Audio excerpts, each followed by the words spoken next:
every day we do this and that. Them say we no be responsible. No be everybody dey like that. It just be funny cause if man no dey, if puppy no dey, then wetin we gain? If man no dey, if man from a one. So who say man no dey? Daddies, them say we don't know how to marry, we just dey worry. Daddies, them say all we do is to run away from the babies. Daddies, every day we do this and that. Them say we no be responsible. No be everybody dey like that. It just be funny cause if man no dey, if puppy no dey, then wetin we gain? If man no dey, if man no dey, how we go exist? Happy Father's Day to you. Happy Father's Day to you. Happy Father's Day to every man where they fight for their responsibility. Happy Father's Day to you. Happy Father's Day to you. Happy Father's Day to every man where they do everything for the family.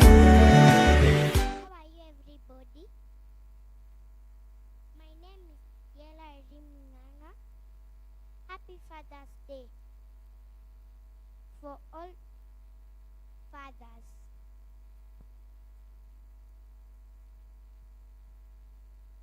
Good evening, everybody. My name is Precious. Happy Father's to my father, Stanley Nana, and to all fathers. Thank you. Wow. Amazing. Good evening, Okrogenzi. Good evening, wherever you are.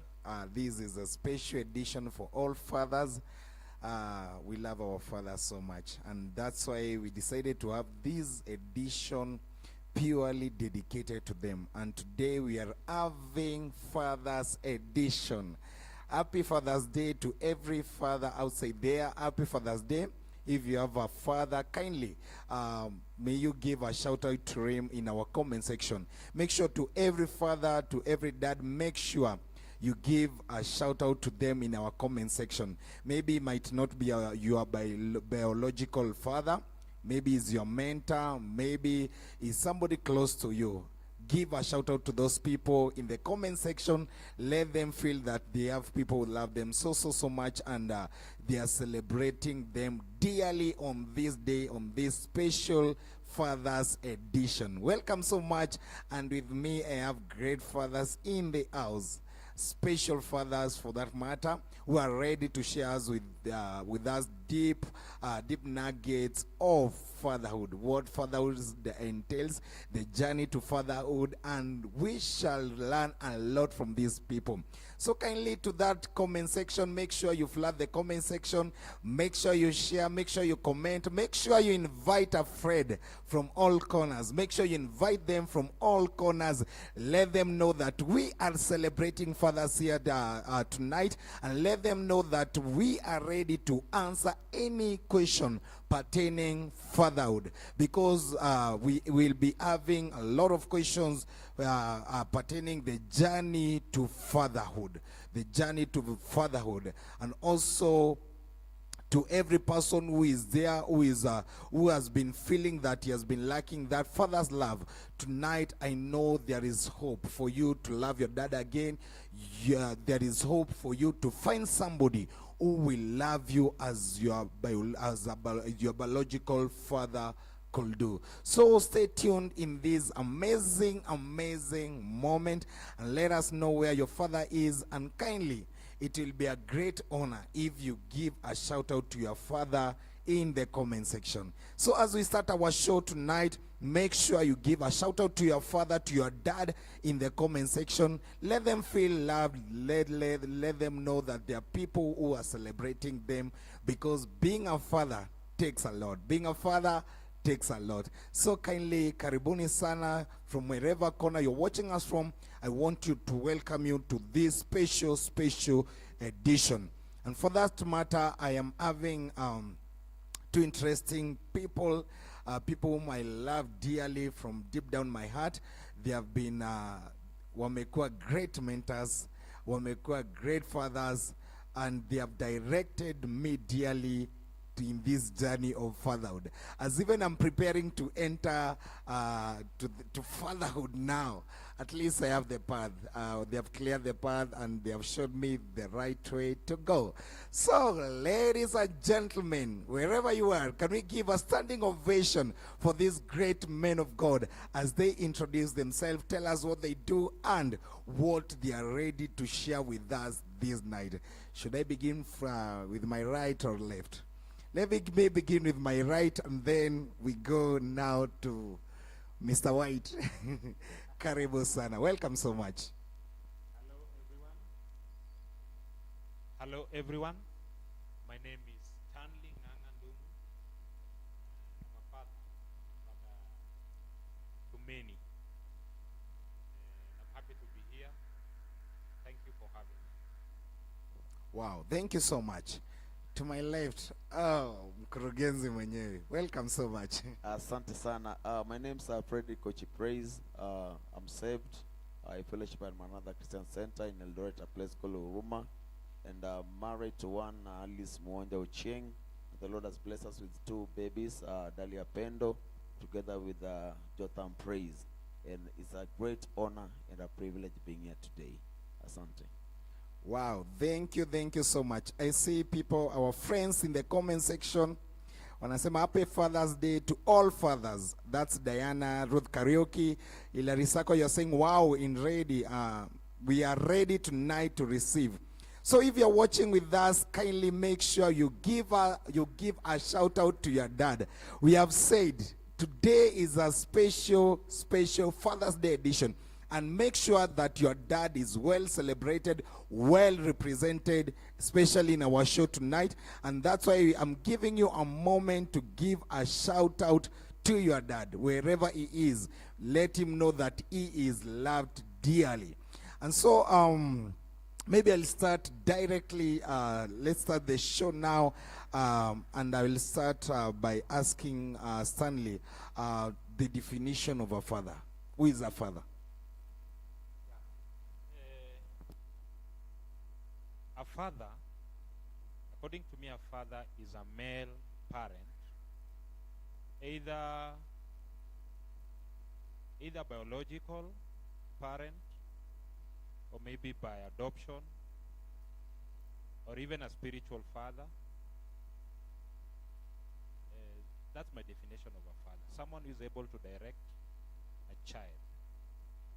And he has taken responsibility to be able to direct this child. A male parent. Wow, thank you so much. Ochi Praise. Wow, happy to see you. What's the difference between a father and a dad? A father and a dad. Hey, we don't know. Just like as Stanley has told us about a father is someone who is able to give guide. A father is someone who is able to provide covering. A father is a priest, someone who is able to pray over you. A father is someone. A father can be biological or spiritual, the same way as illustrated it. But a dad is someone who is just how do I put it? A dad is someone who you are just looking forth for this kind of a person, just for an help. Yeah, you realize what manga. Ulen daddy.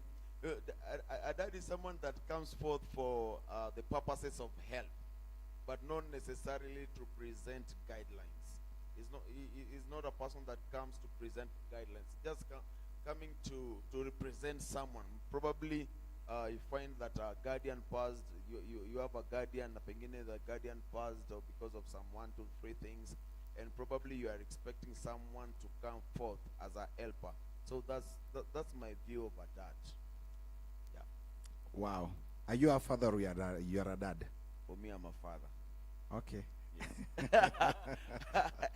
Though sometimes, like my child called me daddy. So I tend to wonder. But I understand probably he has not gotten the right definition of who I am, because being a dog. But But in our days back then, tulikuwa nitanga hatukuwa nitanga daddy. Sisi tulikuwa tunatumianga daddy. Tulikuwa tunatumianga baba. In our days back then, I think generation comes with different things, and vitu zimechange. So unapata mtoto anakuita dad. Na unapata dad ndiye anatamuka haraka sana. But back then ulikuwa nasikia my brother anaita my dad father anakam. Siku hizi father anakam, ni daddy anakam. So things have probably changed. But for me, I really value the name of a father. And I really nitabidi nirudi nifanye what do we call, nifanye investigation sana about dad and father. But I really want to do a research about the two. I'm trying to get something out of it. Yeah, and it's a blessing. Wow. Thank you so much. As you see that we have already started on a high note. So kindly, if you are there, kindly help us in sharing the broadcast, because we want all fathers to be enlightened, and fathers to be, we want them to be enlightened by what these two gentlemen will be sharing with us tonight. So if you are there, kindly help us to share this broadcast as much as you can, because every father can't afford to miss this moment. So kindly, if you are there, help us to share as much as you can, because we are ready to share some wisdom to all fathers. Now, Mr. Nganga, okay, what does it take for one to say that you are my father?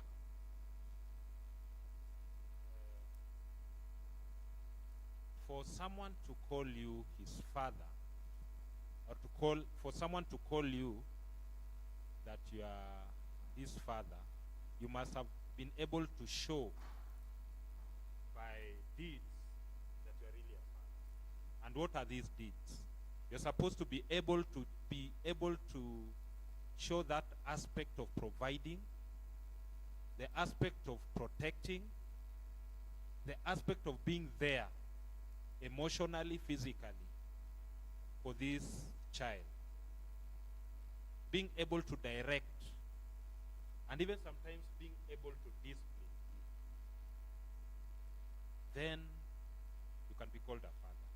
But if you're not able to do those things, anyhow, huwezi hata onesha being there, unahepa responsibilities, then it will be very difficult for someone to call you a father. Okay, wow, thank you so much. Ochi Praise, we have a lot of people calling you father, leave alone your kids.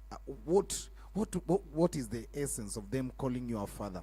What do you bring to them for them to call you a father? Well, for someone to call you a father, you must be affecting or imparting something in their lives. They can never call you a father until there is something that is so connected that you are impacting in them. So before I begin calling my spiritual father like a father, there must be something positive that I'm getting from him. There's a part of him that is already in me. There's a learning material that I have about him that makes me to say that he's my father, because I am becoming like this person. Yeah, because now you realize fatherhood is more of parenting. It's more of parenting. We're discussing something today in our Men of Valor fellowship, and we were talking about parenting.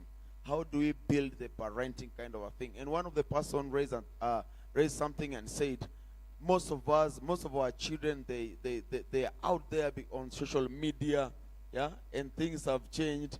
And mtoto akiwa mdogo anajua cartoon, anajua simu inashwanga aje, anajua hii simu dadia kizima na izima aje, simu ikilia anajua hiyo ni simu inalia.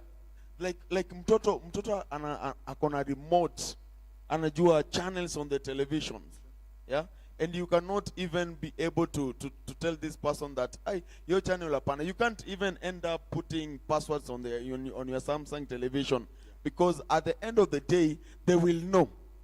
And we were talking about that thing, parenting. How do we even cope with our children? How do we even be able to raise them up to the way they are able to see Christ in us? And so I realized something, like, for you as a father, for people to call you as a father, like, this is a father to me. there is something positive you're impacting their lives with. Yeah. Wow, that's amazing. And if I may ask, I think I will ask the same question to Nganga. What's your proudest moment now as a father? Yes. Our proudest moment is to see my kids smiling. Yeah, seeing my kids smiling, as in seeing them happy, seeing them enjoying themselves, and also seeing there are some people that are following unto me for direction, for guidance. Seeing someone telling me, Daddy, Father, I just want you to, not confuse me, Daddy and Father, but I'm going to do that thing. Daddy and Father, as in seeing people like following me up, want to learn from me. Yeah, it makes me to be happy, but also not just making me to be happy, but it makes me to also aim higher, knowing that these people, they are following unto me, they are following unto my example. They want to do the things the way I'm doing them. That's the aspect of seeing your children grow, and your children want to become like you. They want to become like you. They want to do things like the way you are doing it. So it makes you to aim higher, to be the good example. It makes you to sacrifice. It makes you to be able to provide, to work out well so that you are able to provide. It makes you to run the race, knowing that there are people who are watching after you. So that hata wakati umefika mahali unajikua, unaamuka haraka because you are the father here. These people are looking after you. It's being a father is a very big responsibility that people have been trusted with, that we don't have just to assume it, because there are people watching over you. There are people you are raising. There are people who are waiting on you to toil on the mountain and to pray for them and to make sure that vitu zao pia zinasonga. As in, being a father is just like being a watchdog. You are being a watchdog. Yani, you are watching over. Yeah? Like our spiritual covering in our churches. Like even my biological father. Even today, my biological father can call me and tell me, Maze, you nini ulikuwa unafanya? Even if there are people in my house who are calling me a father, even if there are friends that have tried to raise up, they are calling me, this is our father. But also, hata sahi, in my point of being a father, there is also someone who is still fathering me. There is also a father who is still telling me, you pussy staki. Yeah, with my age. But then you realize it's fatherhood is just like being a watchdog, watching over this person not to fail. Watching the same way I'm watching about my kid. Akienda pale na kimbia nikiona nenda kuanguka nenda kumshika. Yeah, siendi kumchapa, naenda kujikua. So I'm watching over this kid. It's the same way we have been given that responsibility. And it's an honor to be a father. It is not easy, but it is an honor. Wow. This is amazing. And so you have spoken something, and now I intend to divert my question now and ask you something in relation to what you have said, so that I cannot forget. And you have said that being a father, it's not easy. And now something has clicked in my mind. Like, do you believe that currently we are heading in an era where we will not have fathers with that stamina as before? Because currently I feel there is that feeling, there is that feeling in the society that fathers to be watakuwa watu wenye wako so mayaish. They are not hardened maybe by situation, they are not hardened maybe by the society. Yani, there is a breed of fathers who are so mayaish. Yani, they are not so hardened. Do you believe that? I tend to believe so, because of most of the fathers that you are having right now, unapata style yenye tumelelewa, ama yenye the fathers ambao, unajua the current fathers, the upcoming fathers, unapata ni wa Gen Z. Yes. 2000 coming forward. Na kuna kagapa hapo ambapo our parents ni kama, ama we as parents, kuna place tulifail kidogo because of technology na hali vile zinatupeleka, unapata tulifail na tuku instill the discipline and guidance ambayo ilikuwa inahitajika. And that's why unaona vitu zenye zina happens sana ni kwa sababu of the mistakes ambazo parents did. But having said that, haimaanishi ya kwamba they are not going to be fathers. They are still going to be fathers. Because for you to become a father, sometimes it's a choice, and sometimes it's not even a choice. You end up becoming a father just because you dropped a seed somewhere. Just because you dropped a seed somewhere. Yeah. You're already a father. And now you have to take responsibility. Others will run away from the responsibilities. There are many children who are lacking fathers because of someone ambaye drop a seed na akafail to follow the responsibility. So we end up having mothers who are going to stand as fathers also, because there is no father there. We end up having children ambao they have never seen a man figure in their home. And then you end up raising a child, a male child, with only a mother. And you know a mother will not be able to give you'll provide money. Money is not everything. But the father figure is very important. And that's why as a church, we need to be able to raise the male boy.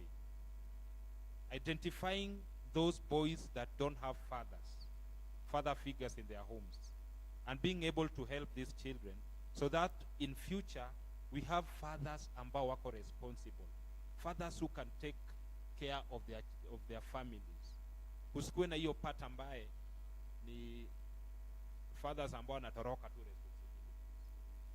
So we need as a church to organize ways of which tutaweza ku raise our watoto ambao hawana fathers, even not only the male child, even the girl child. When there's a father figure in that house, unapata ya kwamba huyu girl anaanza ku understand what is, yani ni nini mwanaume anafaa kuwe namna gani. Anaanza kuelewa the kind of respect, the kind of care ambaye baba anafaa apate. So unapata huyo mtoto atakuwa with a good marriage pale mbele, that girl, kwa sababu alikuwa able to see his father, what his fathers did, atapenda. And today I was in a barber shop, and there's a lady who was there na akaniona nimeenda na watoto kwa nini, akasema this is what I've always been wishing. She's a single mother. Akakuwa akiniambia, I just wish my child would have a father like me, ambaye anatoka hata anatembea tu na watoto, yani ana wish such a moment. So having a man ambaye anaweza act as a father figure to a family, it's very important. Wow, thank you so much. Ochi Praise, I was trying to look for this. There was this trending challenge. Sijui kama uliona. Ilikuwa TikTok. Ilikuwa like, see what, whereby msichana alikuwa na post mwanaume, and then she was like, see what, I don't, sijui your challenge kama ilikuwa inaendaje. But the real essence hiyo challenge ilikuwa inaonyesha something like bitterness of for example, because alikuwa na post mtoto na baba, and then kuna hiyo bitterness. Sijui kama mliona hiyo challenge, ilikuwa ina trend, nile sikumbuki vizuri vile ilikuwa inani, but it was somehow a way that ladies were trying, walikuwa najaribu ku give their bitter part of these absentees fathers, you see. So and I don't know what's maybe your view on these absentees fathers, and what message can you give them, and to those ladies who are bitter with the absentees fathers, what can you tell them? Sorry, you see, one of the challenges with this thing is probably these guys, they went and wakakutana mahali wakakunywa kahawa. It happened that in one or the other they happened to fall for that, and they made love, and after making love and all that, probably unapata kuwa they were not actually in love. Most of them, when I realized that they were not even in love, It was the issue of lust that made them to fall for that. And also una realize one of the things also in inachangia is you guys mumekutana, and then there is something that happened, and then you parted ways, and you decided like Mr. Kimambo yako unaelewa, and wamekorogana too, and so that the kids, sometimes the children are not supposed to suffer the consequence of these two people. Sometimes it's good just to have these two people ever sitting together and just ask themselves, now that our lines never crossed in a way of living together. Now, Maybe to cut you short, yes. I've gotten the challenge. Thank Ile challenge ya useless things I got my child. Unapost mtoto na baba mtoto. That deadbeat dad. Okay, there are those things, deadbeat dads, they are there. But one thing that I realized is, do you know that the deadbeat dad is the father of that kid? Even if he's absent. He's the father of that kid. And this kid want to grow knowing that kuna baba yake. Hata kama elewani na mama yake. Yeah, that is the one reality. And one of the things that you can deny your child is your child not knowing the father or even the mother, and vice versa. There is no father that can replace that seed that was already given to you to bore out that child. So even if you and that deadbeat dad, you are not in good rapport, even if alikuachia responsibility, right? Even if wewe ndio mama na baba at the same time, na probably huyu jamaa life yake inaendelea poa na ana shughuli, probably kuna kitu mulikosania. Unaelewa? We have situation of whereby even the lady taking the guy kwa nini, kwa pale kwa disease juu ati kwa children's court. Ati wewe sasa, I have a story of a friend of mine mwenye alipelekwa children's court kitambo sana. He was someone we were working with, and I'm sorry because even the guy and also the lady walikuja kafariki hapo baadaye. But the guy alipeleka the lady alipeleka the guy children's court, and children's court wakasema ni aje, wewe mshahara wako nusu utakuwa unapewa msichana ndiye achunge mtoto, na huyu jamaa alikuwa anapata 50,000. So jamaa at the end of the month, children's court ni wabaya tayari, wako na barua ya kazi, wanajua jamaa anafanya kazi hapa, wameandikia HR barua. The guy was getting 25,000 and the lady 25,000. And funny enough, the guy was coming to our office and he was complaining. Anambia Uchibana, the lady, I'm giving half of my salary, but nikienda club nampata with now as my best wake, they are drinking my 25,000 shilling. Inaniuma sana. And what did this guy did? He decided to resign. Kila mtu akose. You understand? That is bitterness. He decided to resign kila mtu ako. But you know, after all this, mwenye anaumiana mtoi at the end of the day. So me, I pray that mtu ache bitterness, ache kiburi. People can still sit down and talk. Even if your line never cross, sit down and talk. Say ni aje, ndio mtoi. We are not going to live together, yes, but let's plan the future of this kid. Even if you are not working, even if you are a man, you are not working, maybe it can happen. Just sit down with this lady, meza kiburi. Even if umefika point yenyewe tayari umesha marry, umecontinue na maisha yako, just have a sitting and discuss for the betterment of this child.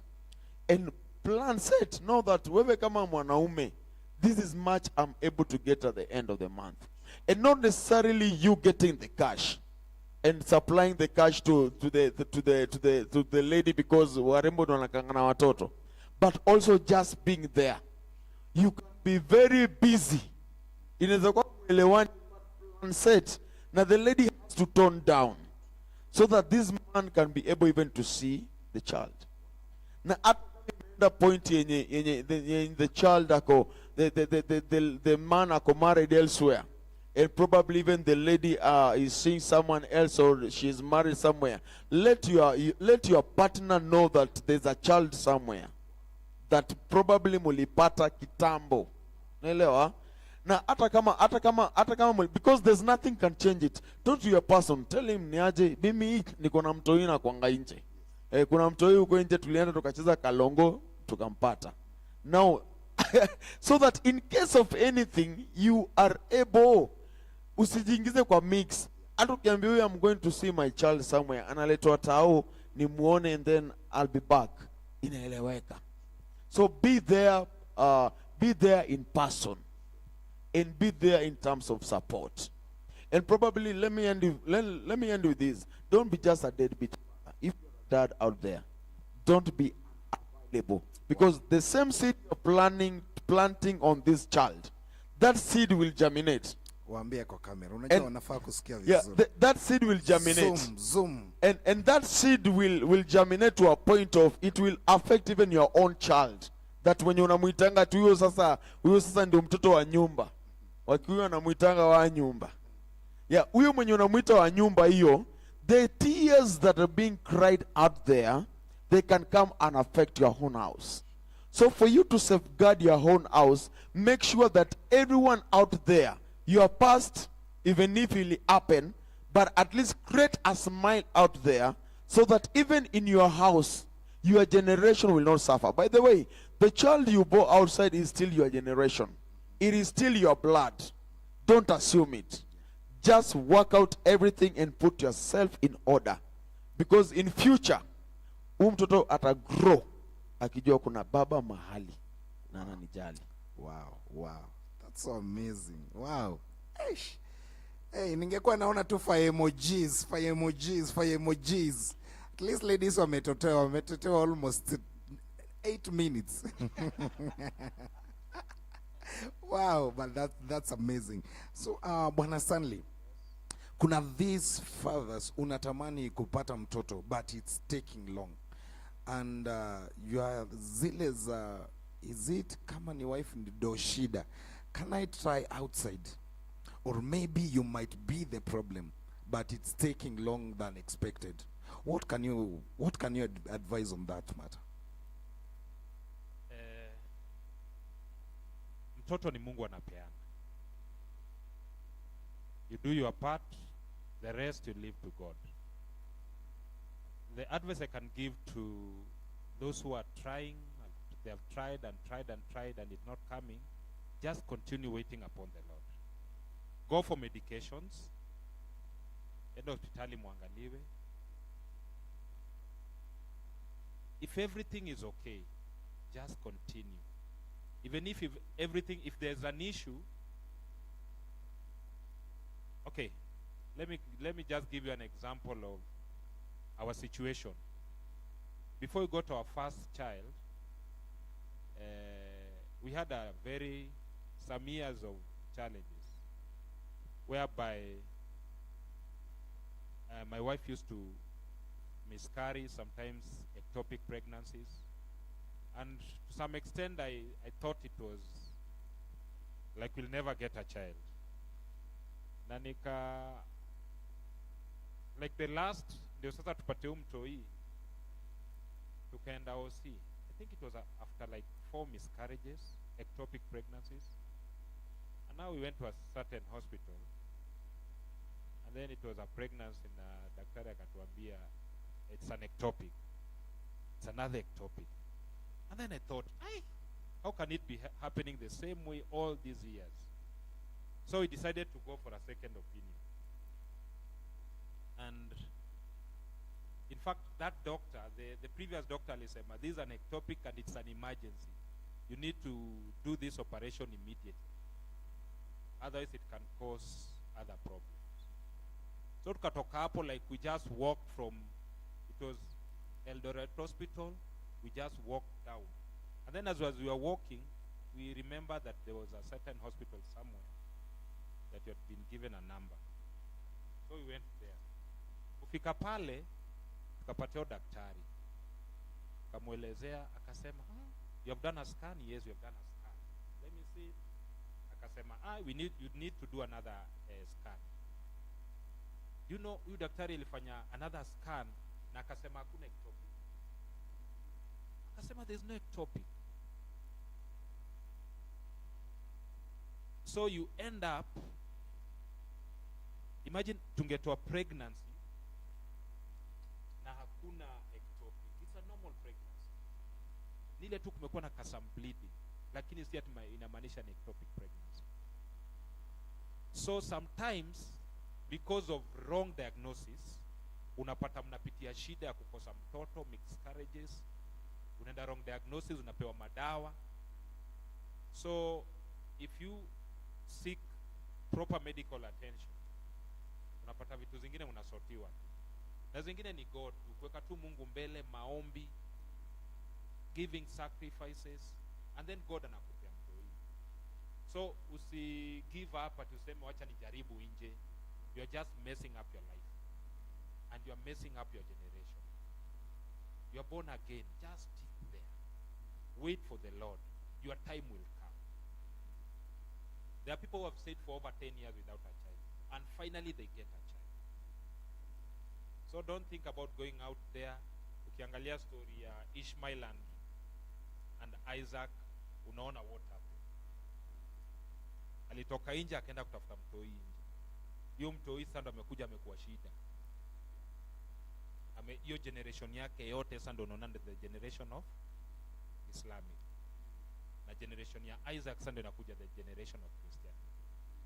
So unaweza enda nje upate sasa ndo unatoa shida kwa yenye itakusumbua maisha yako na utafurahia. So just stick there, continue praying, na even if maybe you don't get a child. Now this to the marriage, yani to about marriage now. Even if maybe you don't get a child, that's not the end. You can adopt a child. There are so many children in children homes that wanawish wangekuwa na dad. Wanateseka pale. Wangepata tu mtu tu mwenye anaweza kuwa a dad, our raise, wangekuwa poa sana. So you can also raise a child who is not yours, na bado akuwe mtoto wako. So don't go out there. Just adopt a child, akuwe mtoto wako, na God bado atakubless. Wow, thank you so much. Wow. That's a wonderful testimony. Wow, that's amazing. And just to add on that, because I have loved it. Bible says in Matthew that when Jesus was walking with his disciples, and he said, with man, I think it's Matthew 19, that with man this is impossible, but with God this is very possible. And also said in Isaiah, I think it's Isaiah 40, that those who wait upon the Lord, they shall mount like eagles. The Lord is going to renew their strength. And even if you read the book of Genesis, when God gave Sarah a child at that kind of an age, God is very faithful to do what he has purposed to do. Sometimes delays does not mean that he's not doing it. It can be an experience. Delay ni ushuhuda anajenga. There are many people like, there's one friend of ours, Pastor Patricia. Patricia waited on God, and God gave him a child after kungoja kwa muda. Then there's this artist Antonani. There's an artist in Nairobi, Antonani, this artist. That Evelyn Wanjiru, Evelyn, he waited for all these years, but God answered in return. Most of the time when God says wait, it does not mean that anaku deny, but it's just a position of you building up and building a testimony. So it is possible with our God. Yeah. Wow, that's a powerful testimony. Naona mtu anasema hiyo ni fire way. That's Timothy Murage. So we are in the last moment of our show. So don't forget maybe to give a shout out to your dad if you have not done that. Make sure you give a shout out to them in our comment section, and please you can continue sharing the broadcast, so that because we want to reach to as many fathers as possible, you can continue sharing to many broadcasts. This session wacha ifikie all our dads. Wacha ifikie unajua jina wa baba iliharibiwa.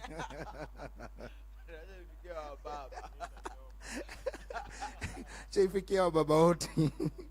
Okay, there is this situation, and I think kuna topic imetrend sana TikTok, I think last month na this month. You're a very good fan of TikTok. Yeah, by the there are real stories zenye zinaendelea. I think kuna ule daktari uliona na these ladies, tutawataja majina, but you saw the incidents of them. And now my worry was about being a stepdad.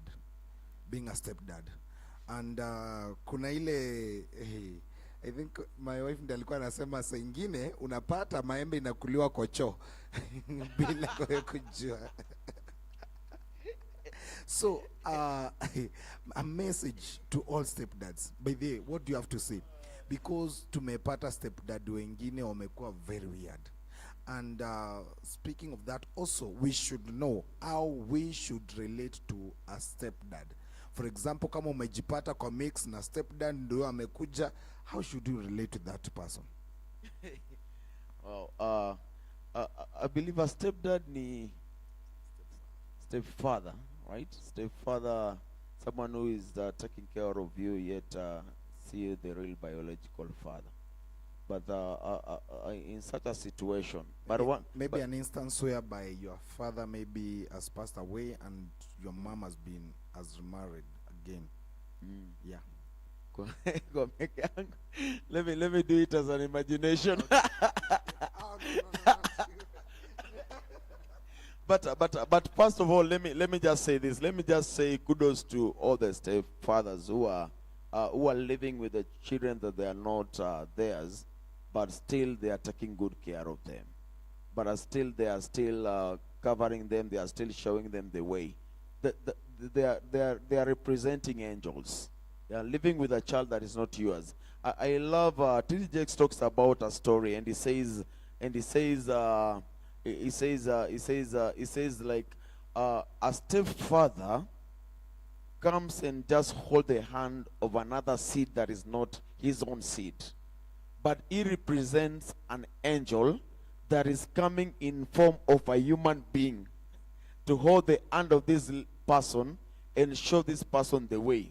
It's a blessing to have such a person, because anakama could represent your own father that is probably missing ama pengine alifariki. But I want to appreciate those kind of people. They are such a great blessing.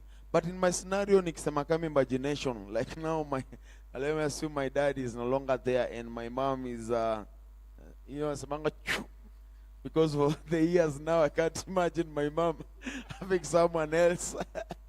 Itakuwa drama, itakuwa movie. But in that scenario, me as a child, I'll be able to understand that probably amepata mutu ni live wake wa sahiyo, and I'll be able to just figure out like this one, my dad ayuko, but he's a stepdad. But actually, let me draw it back to this way, because now nikianza imagine sana. Unapata kuwa stepfather comes in the picture and trying to raise mtoto mwenye si wake. Huyu mtoto kwanza anamuona like huyu si baba yangu. In this generation, huyu si baba yangu. Probably in the sense like mtoto tayari ashajua baba.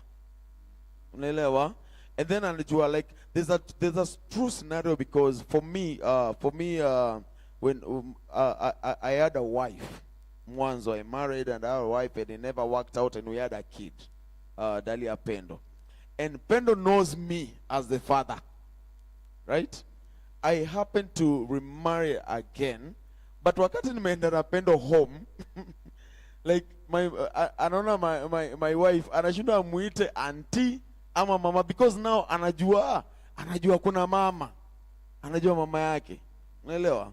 Na mama yake, now that the mother also ameenda akakuwa married somewhere else because ni kitambo, and then anajua tayari ule serial father, unaona, anajua baba yake.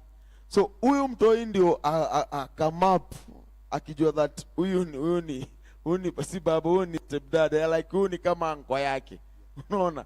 Alafu akuja kwangu anashindwa vile ataita my wife mom, because anajua mama being na age yake, anajua ai hapana, huyu si mom, na usiwezi mpush aite my wife mom, unaona.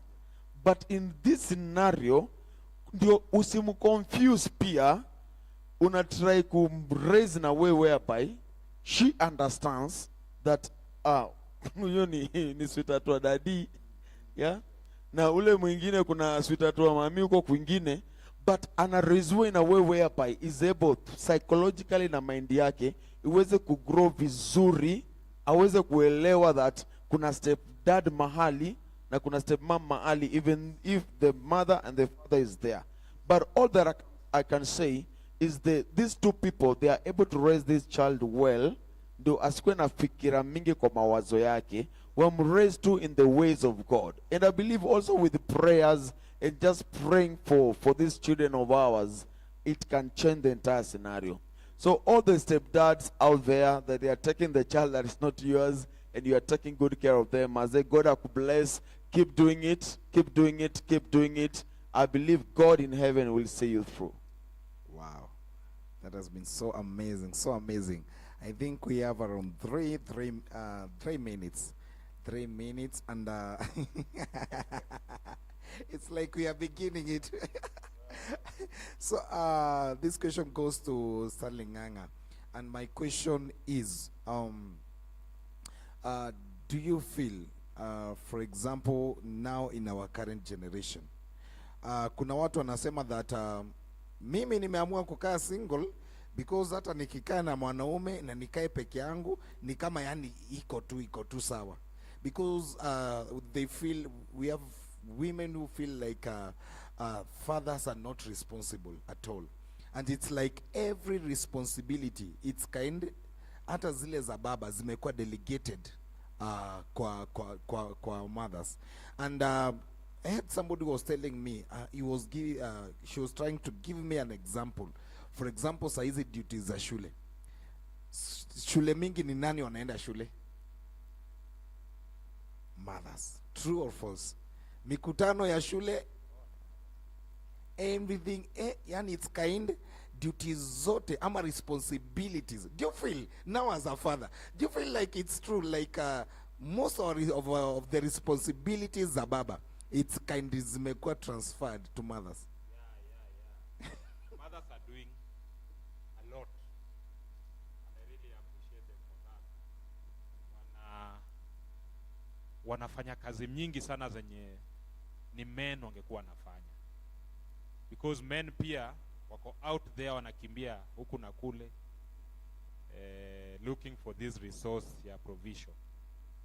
Na chenye naweza sema, if you're married, don't even think about getting out of that marriage.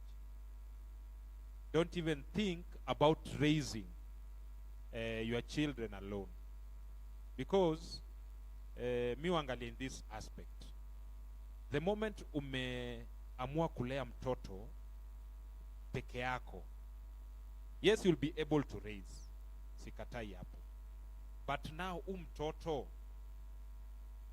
kwa mind yake anafikiria nini? Perception yake ya baba ni nini? What do you tell him about what happened to the father? The moment unamweka mind, unamwambia mabaya kuhusu wanaume ama kuhusu baba, if she's a girl, anagrow akijua wanaume ni wanyama. So you are raising another child who will be a single mother, or you are raising another man ambaye atakuwa another single father, ama ambaye ataamua sasa atasema hata mistaki historia ya nini ya marriage, kwa sababu hakuona father, anakuwa amechukiwa wanaume. That's why unaona ukiangalia most of the criminals, sincerely speaking, they come out, wame come out of a family ambayo ili break ama ilikuwa na shida. Enda prison uulize, most of them unapatanga ni family yenye haikuwa stable, kulikuwa na ukorofi, kulikuwa na shida, kulikuwa na break, yani it was a single mother or a single father. So mtoto ana grow akiwa mnyama kwa sababu alikosa hiyo guidance ya mzazi, na anaharibika mind. So don't even think about getting out of marriage. For the sake of those children, vumilia tu pale, jua jinsi ambayo utaishi na huyo mwanaume ama huyo dada, for the sake of those children. Because you want your generation to be a perfect generation. Thank you. Wow, thank you so much. Thank you so much. Now, our last question to Ochi Praise. And this, it is key because I know umepitia hiyo. You faced that. Nasikuulizi because of sina mbaya mbaya. Okay, but for the sake of men outside there, we have seen that kuna wengi wameshindwa kuhandle drama za baby mamas. Sina mbaya mbaya. Now as a father to these two kids, but kuna wale baby mamas wako na a lot of demands. Okay, how do you handle it? One of the things that, do you know baby mama huyo mmeshajuana for some time, right? For me it was a wife. It was not just a lady that I just regretted out there. But one of the things, ndio kuna hizo challenges baby mama and all that. Ziko si hata ziko. Kiamka asubuhi akijipata kumbe anakuwa na maziwa, anaanza tu maneno. But what I know is when two people just sit down and agree on some stuff. Yeah? Instead ya hata kwenda kusumbuana, sijui tuende children's home, sijui tuende wapi. Sometimes you can just sit down and just discuss. If it's so hard for you to discuss, we have families that these two people are coming from. Because at the end of the day, hapa ni mtoi asikwe na easy noma. You try to bring someone on board, probably even if ni from the both families. Bring people on board.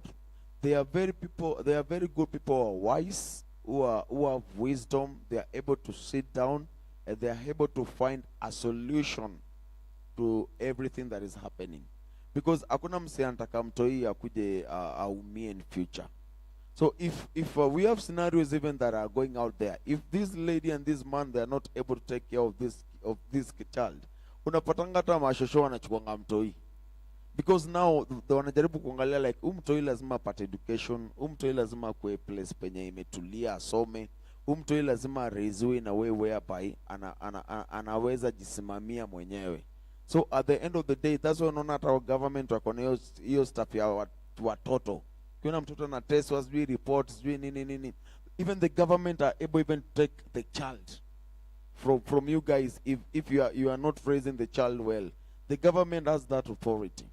And so most of the time when you people mnakutana to for this the child, and I'll repeat this again to even our viewers there, kama wewe uko pale kuna mtoto, probably you are not living with the father or ama mtoto aishi na mama yake, just look for a way of sitting down and just having a discussion for the sake of that child. And I want to echo also the one that Stanley amesema. They are very instrumental and they are very powerful words.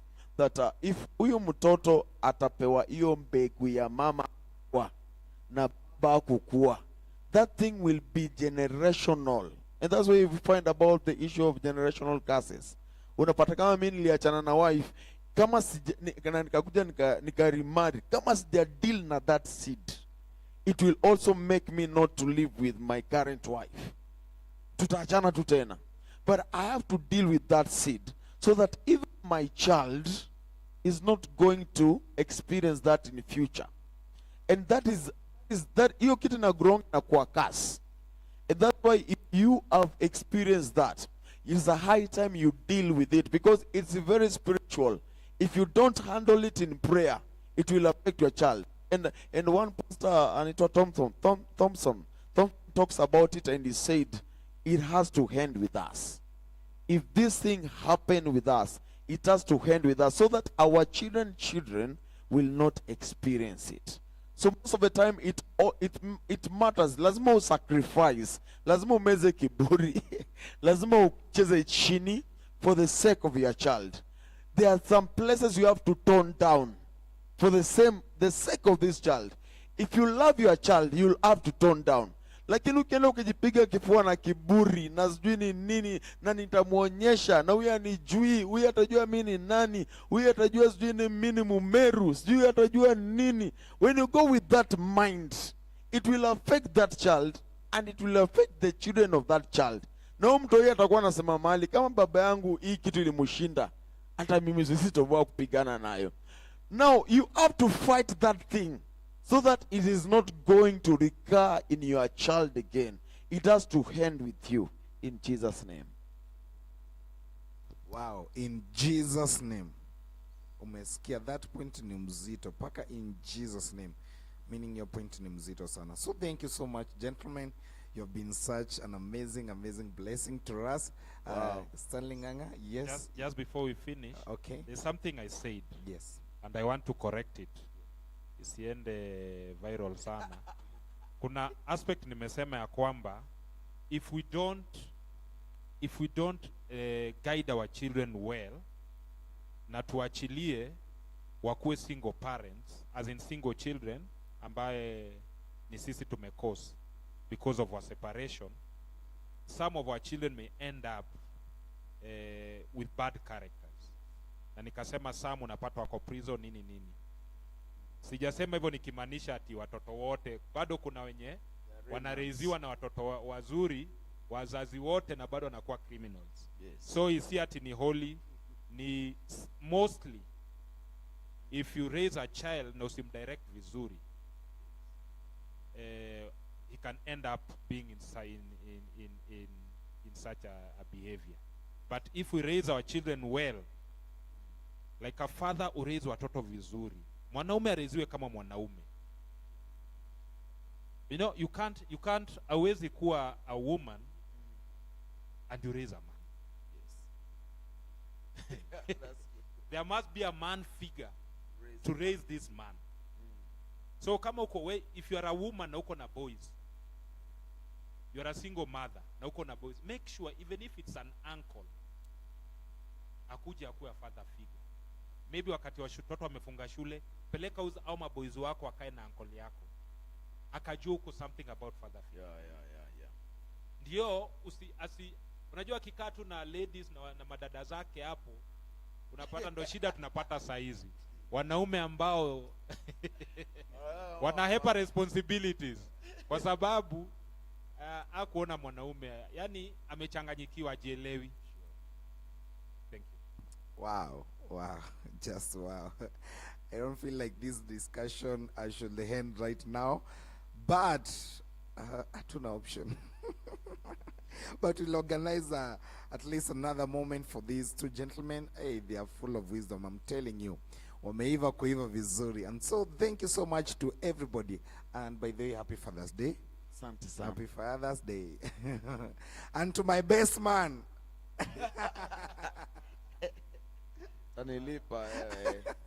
My father. Father by choice. Thank you so much. Aki asanteni kabisa. Stanley Nganga, you've been a blessing to us. And I'm looking forward to have you and wife on the show again. I think there's such deep things you need to take us through, especially from that testimony of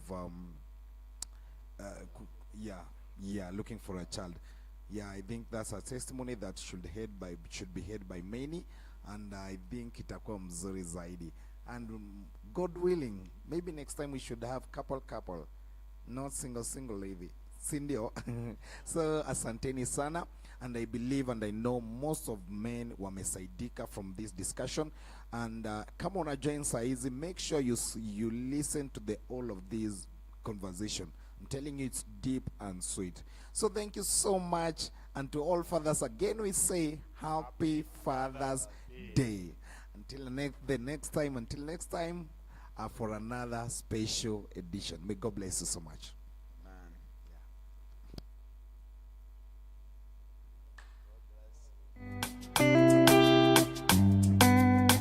From a one. So who say man no day? Daddies, them say we don't know how to marry, we just they worry. Daddies, them say all we do is to run away from the babies. Daddy.